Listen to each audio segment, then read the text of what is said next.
منتخب المغرب مفيش مجال اليوم، لازم يفوز ضروري ان شاء الله، ربنا يكتب له التوفيق، لازم يفوز على منتخب جنوب افريقيا. ليه؟ احنا ما بندخلش الكوره في السياسه ولا إيه؟ بس الماتش ده بقى الكوره داخله في السياسه والسياسه داخله في الكوره. ليه؟ لانه في هذه القاره كامله لا يوجد دوله واحده افريقيه تدعم طرح مخيمات تندوف اللي موجوده في الجزائر الا جنوب افريقيا.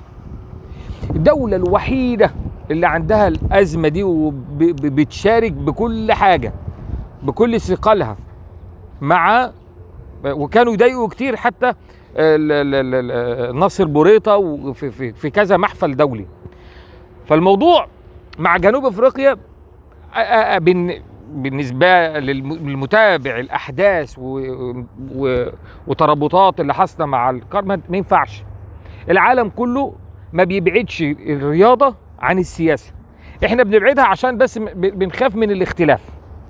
احنا مش عايزين يحصل بينا مشاكل يا جماعه، دي غير كوره، غير صح، هي رياضه بس في وقت معين مهم، محافل معينه، لقاءات مهمه، هنا لازم تدخل كله في بعضه.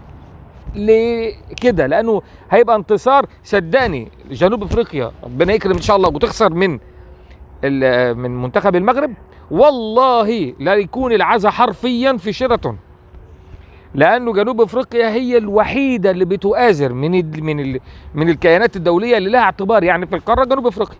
وفي مباراه اخرى بعيدا عن ده، في مباراه اخرى بتربط يعني على الهامش اقوى رجلين في الاتحاد الافريقي لكره القدم، رئيس الاتحاد الافريقي وهو رئيس الاتحاد بتاع جنوب افريقيا لكره القدم، وفوزي لقجع يعني متسبي مع فوزي لقجع، بجوجهم هم اقوى اتنين حاليا في الاتحاد الافريقي لكره القدم. هم الاتنين بيقابلوا بعض النهارده، واحد فيهم هينتصر، لازم واحد فيهم اللي يصعد. جنوب افريقيا لها اجنده سياسيه خارجيه يعني مش ما تفهمهاش كويس.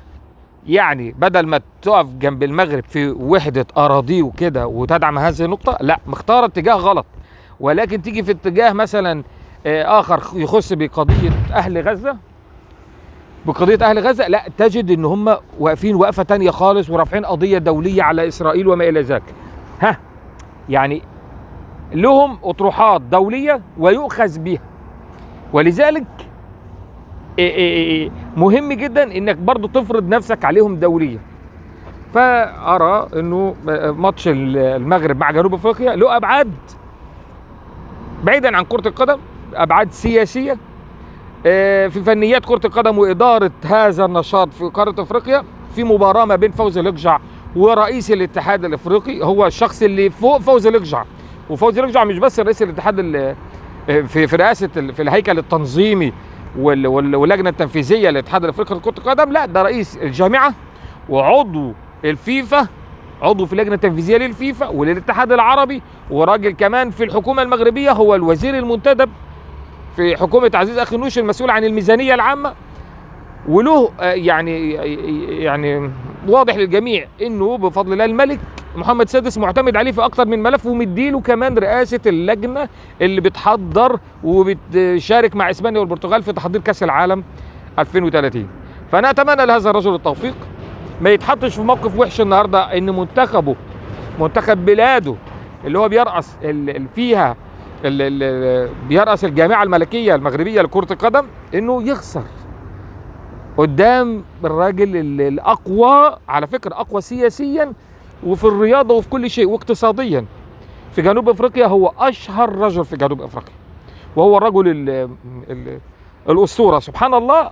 هو رغم ان هو في الاتحاد في جنوب افريقيا، وجنوب افريقيا متقاربة جدا مع الناس اللي موجودة في الجزائر، الا انه لا، هو مختلف، بل يميل اكتر كمان ان هو يعني العلاقة بينه وبين فوزي لقجع ماشية بعيد في التفاهم والصداقة وكده.